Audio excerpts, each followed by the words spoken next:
Good afternoon and welcome to CanadianAgMarkets.com. My name is Brian Como. I'm with Ireland Como Lafoy. We're a consultancy here out of Canada. Today, we're going to talk about three things. Number one, we're going to talk about the importance of China in the marketplace. Number two, we're going to talk a little bit about the Trump tariffs and whether or not they are illegal and if anybody can do anything about it. And number three, we're going to talk about just some general market malaise in the macro markets that are showing some warning signs. We also want to preface this commentary today with an understanding that grain prices are not very good right now. They have been declining for the last couple of weeks or even longer in some cases. This is a general time of year when the markets tend to fade out. Harvest pressure is coming. There's some other things happening in the marketplace right now. It's generally a bearish feeling, and we are all feeling really crappy about it. There's lots of commodities that are dipping into uh, loss um, loss positions as far as selling cash and trying to make back your investment in the crop. We already know that wheat, for example, has been below or in the red already for quite some time. So let's get into what happened in the markets today. Canola was down $13.40 to 616.90. Minneapolis wheat was down one and a quarter cents today at 573. Kansas wheat was down a cent at 511 and a half. Chicago wheat down six and a quarter today at 528 and a quarter. Soybeans were down 9.5 cents today at 1043 and a half. Corn was down a nickel at 423. Even soybean oil 52.70 is where it settled at. That's down 82 points. Canadian dollar lost a little bit today. 72.52 is where it trades, very similar to where we were at yesterday. Live cattle and feeder cattle both down today. 120 on the live at 239.43 a hundredweight, and 218 down 218 on the October feeder cattle at 364. All right, let's get into what this looks like here today. November soybeans traded and closed below the 20-day moving average. This is a bit of a warning sign here from a technical perspective. We also are kind of moving back towards the let me get my trusty pen out here, back towards this kind of support level that was seen here as a result of some consolidation. We can also see that the markets being as kind of sideways as they have been, a lot of the longer term um, moving averages have kind of consolidated here. So the break of the 20 would be the one little canary. There's a couple more canaries below it here. And if we do kind of break, particularly this 200-day moving average, that would move it back below this previous low here. That spells some danger. Of course, the market continues to trade with the news that there is zero sales to China for US soybeans for the 2025-26 marketing year. I did pull a little graphic here to show you what the last few years looked like. Last year already had 2.8 or 2.9 million metric tons of soybeans sold to China. 2 years ago, about 5.5. And as you can see, even 5 years ago, at one point, there was 12.5 million tons of soybeans sold to China. Now, you may be thinking, well, what if the US is selling soybeans to other countries? Here is a outstanding sales for next marketing year. This would be the 25-26 marketing year.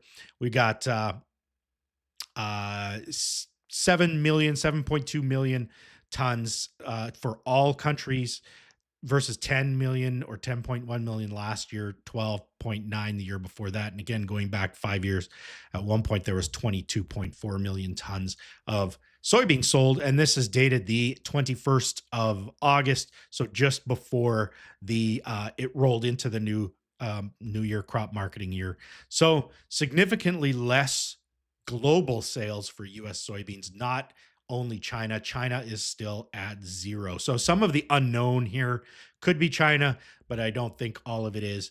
And, or very little of it is, I think. And, again, we're very much lower, at least 30% lower than we were last year, and significantly lower than we were 5 years ago. So that just gives you an idea as to the risk that the market is seeing, or that the risk that the market is pricing into soybeans at this point in time due to the lack of exports there.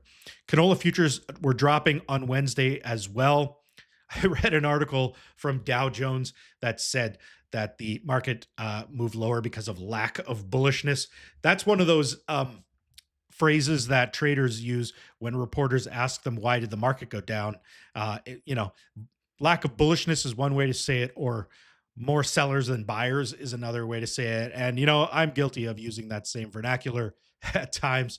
So I can't really blame them. It's hard to tell sometimes why markets are going in a direction, particularly on a single day basis.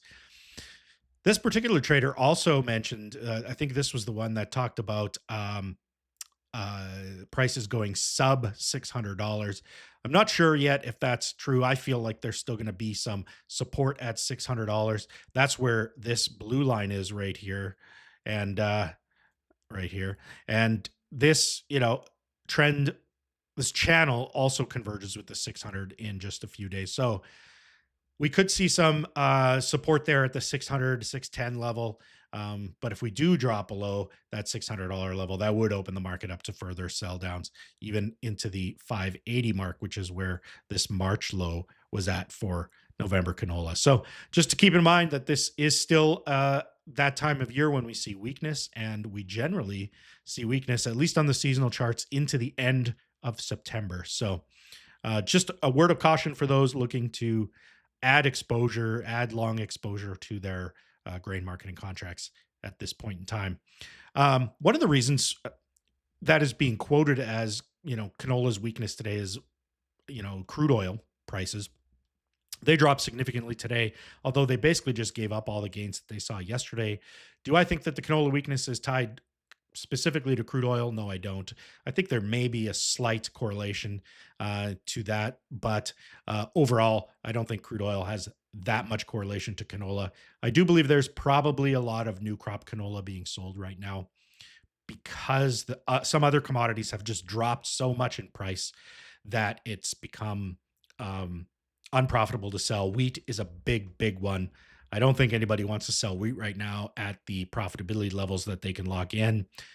It's even difficult to say, hey, you should use a risk management solution and get some long exposure in wheat if you want to deliver wheat right now, because that would just put you further into a loss position and into a more difficult position.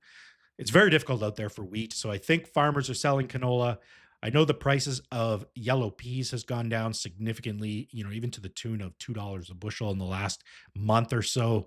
So that's causing some strain in order to generate cash flow. So I think farmers are selling canola to generate cash flow because it still is profitable, and you can still use risk management tools to get back into that market that don't put you in a loss position. Um, at the same time. So there's going to be selling pressure in canola. I don't think it's related to crude oil. I also don't really think it's related to soybean oil today, because we did see some losses in soybean oil. I think it was about 1.3%, where we saw almost double that in canola losses today as a percentage. There's generally a correlation between soybean oil and canola oil, and some of this may be some part of a correlation, but I think that canola is getting sold down at a more aggressive level than soybean oil is at this point because of the oncoming harvest pressure. All right, it was reported recently that the Trump tariffs from a lower court were deemed not legal. An appeals court ruled. The thing with this is that this is no guarantee that the tariffs are going to be repealed. In fact, the court left the ruling um, open till, I want to say, November for the Trump administration to launch an appeal. They expect the Trump administration to launch an appeal. This will go to the Supreme Court, which is heavily stacked with conservative judges. So I don't think there's a whole lot of folks out there that think that this ruling is going to stick in any way. If it did stick, the court did say that the Trump administration should pay back all of the um, tariffs to those who have paid them in the U.S. And I think that would be to the tune of 200 million or $200 billion. Sorry. And it would be very complicated because a lot of them are paid by customs brokers and then passed on to the customers, etc. So it's a big convoluted thing. My personal opinion is that this court ruling will mean nothing in the long run, but it is creating some stir in the marketplace. We did see um, the stock markets take losses today. We are seeing some other commodities uh, be affected. Here's one that's really interesting. Even in the last 4 days in gold, we've seen it spring to new heights. It's now trading just, or it did trade up to $3,600. It's trading just below or closed just below that now at 35.98. Gold is a good barometer of market uncertainty. People go there in order to get number one, to get access to inflation hedge. Number two, to get access to safety. So when the market feels that it's unsafe, gold tends to rally. We're also seeing a big climb in long dated bond yields. Japan's, Germany's, Britain's are all hitting new highs as these tariffs are affecting the global economy, including the US economy. So we're seeing long dated bond yields rise across the board. That is also creating some um, some uncertainty in the marketplace. It also is making it more difficult for governments to borrow long-term funds in order to finance debt. It becomes more and more expensive, which in the long run also hurts the economy with debt servicing costs.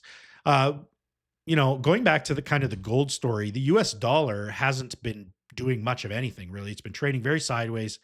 That's also because the market doesn't feel that the US dollar is a good investment at this point. So that's why it's leaning towards gold, why it's leaning towards bonds, and all of that kind of stuff.